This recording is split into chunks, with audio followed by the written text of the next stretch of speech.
السلام علیکم ورحمۃ اللہ وبرکاتہ۔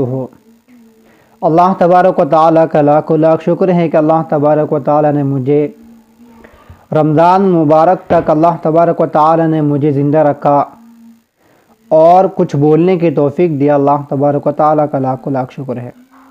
آج جو میرا باتوں کا جو موضوع ہے وہ ہوگا فضیلت روزہ کے اوپر۔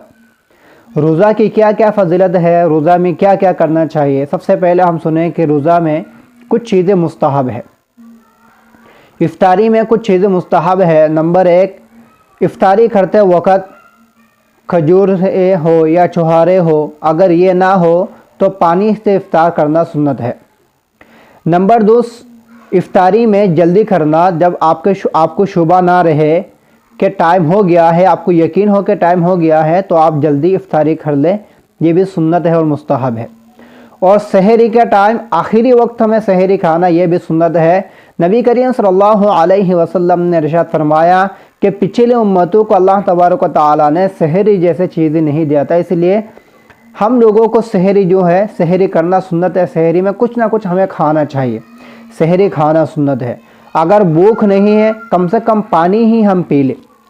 اور فضیلت روزہ کے اوپر نبی کریم صلی اللہ علیہ وسلم نے ارشاد فرمایا، صحیح حدیث میں ہے، اللہ کے نبی صلی اللہ علیہ وسلم نے فرمایا کہ اس امت کو اللہ تبارک و تعالیٰ نے 5 چیزیں تحفہ کے طور پر دیا جو پچھلی امت کو اللہ تبارک و تعالیٰ نے نہیں دیا تھا۔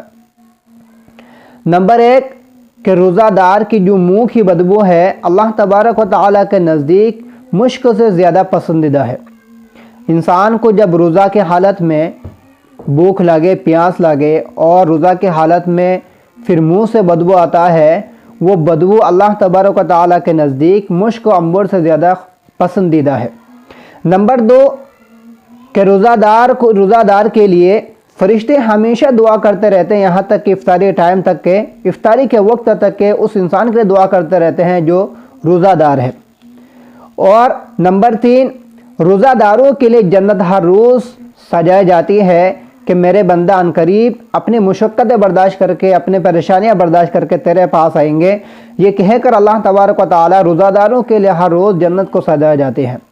نمبر 3، رمضان کے مہینہ میں شیطان کو قید کر دیا جاتا ہے۔ نمبر 4، شیطان کو اس مہینہ میں بند کر دیا جاتا ہے۔ نمبر 5 میں یہ ہے کہ روزہ دار کو رمضان کی آخری دن میں اللہ تبارک و تعالیٰ جو روزہ دار ہے ان سب کی مغفرت کر دیا جاتے ہیں۔ نبی کریم صلی اللہ علیہ وسلم سے صحابہ کرام نے پوچھا کہ یا رسول اللہ، جب ہمارے گناہ کو معاف کرتے ہیں کیا وہ شب قدر کی رات ہے، شب قدر کا دن ہے؟ نبی کریم صلی اللہ علیہ وسلم نے ارشاد فرمایا نہیں، بلکہ مزدوری کو مزدوری اس ٹائم دے جاتے ہیں جب وہ مزدوری ختم کر کے جاتے ہیں۔ بعض لوگ روزہ اس لیے چھوڑ دیتے ہیں کہ ہمیں بھوک برداشت نہیں ہوگا، پیاس برداشت نہیں ہوگا، تو میں ان بھائیوں کو یہ کہنا چاہوں گا، اگر روزہ رکھ کر ہمیں بھوک نہ لگے، پیاس نہ لگے، پیاس کی شدت نہ ہو، بھوک کی پریشانی نہ ہو تو روزہ رکھ کر فائدہ ہی کیا۔ آپ بچوں کو دیکھیں، جب بچے روزہ رکھتے ہیں، جب ان کو بھوک لگتے ہیں، پیاس لگتے ہیں، جب ان کے سامنے افطاری کو رکھا جاتا ہے کتنا خوش ہوتا ہے۔ جب افطاری کھاتے ہیں نا، بچے کے اندر ایک خوشی محسوس ہوتا ہے۔ یہ اس لیے محسوس ہوتا ہے کہ بچے نے دن بھر کچھ نہیں کھایا، کچھ نہیں پیا، تو اس لیے جب ان کو کھانا مل رہا ہے تو کتنا خوش ہوتا ہے۔ نبی کریم صلی اللہ علیہ وسلم نے ارشاد فرمایا، اگر کسی نے رمضان کے مہینہ میں ایک روزہ کو چھوڑ دیا اور اگر وہ زندگی بھر بھی اس روزہ کے اگر قضا رکھنا چاہے تو اتنا ثواب نہیں مل سکتا جتنا کہ رمضان میں روزہ رکھنے سے ملتا ہے۔ اس لیے رمضان کے مہینہ میں روزہ کبھی نہ چھوڑے۔ اس سال ہمیں رمضان جیسے مبارک مہینے، بابرکت مہینہ اللہ تبارک و تعالیٰ نے ہمیں زندہ رکھا۔ کوئی انسان یہ نہیں کہہ سکتا کہ ہمیں دوبارہ اگلے سال رمضان تک ہم زندہ رہیں گے، دوبارہ رمضان آنے تک ہم دنیا میں قائم رہیں گے، ایسے صحت مند رہیں گے، کوئی انسان نہیں کہہ سکتا۔ تو اس لیے اللہ نے جو برکت والا مہینہ دیا ہے اس کو سمجھے اور اس کو رمضان میں روزہ رکھے۔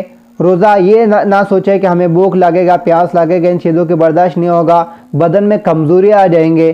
آپ یہ بھی تو سوچو کہ اللہ کے نبی صلی اللہ علیہ وسلم نے ارشاد فرمایا کہ روزہ دار جب سارے لوگ قیام حشر میدان میں جمع ہوں گے تو اس وقت اللہ تبارک و تعالیٰ کا فرمان ہے کہ اللہ تبارک و تعالیٰ اس دن عرش کے تلے دسترخوان بچھائیں گے ان لوگوں کے لیے جو روزہ رکھا کرتے تھے۔ باقی لوگ حساب ہی میں پھنسے ہوں گے۔ بعض لوگ کہے گا کہ یہ کون سے لوگ ہیں جو کھا پی رہے ہیں، ہم لوگ تو حساب ہی میں پھنسے ہوئے ہیں۔ اگر انسان سے حساب لیا جائے کہ اتنا سال تم نے زندگی میں کیا کیا کیا، کون سے عمل کیا، کون سے گناہ کیا، کوئی انسان جواب نہیں دے سکتا۔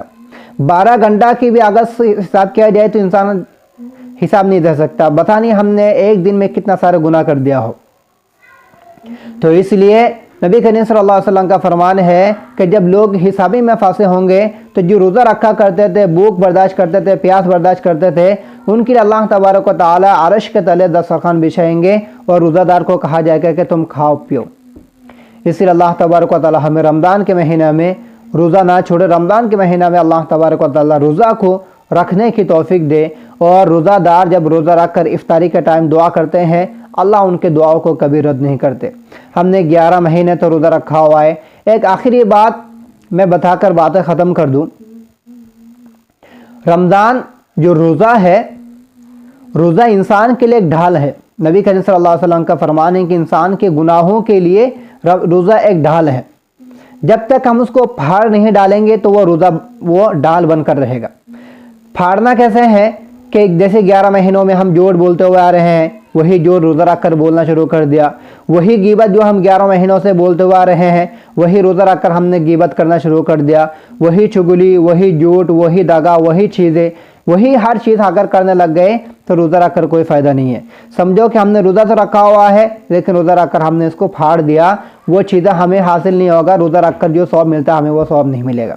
اس لیے اللہ تبارک و تعالیٰ ہمیں روزہ رکھ کر نماز پڑھنے کی توفیق دے، اور غیبت سے، چگلی جیسے گناہوں سے اللہ تبارک و تعالیٰ ہمیں بچنے کی توفیق دے، اور جو جھوٹ بولتے تھے ہمیں اس جھوٹ سے بھی اللہ تبارک و تعالیٰ بچنے کی توفیق عطا فرمائے۔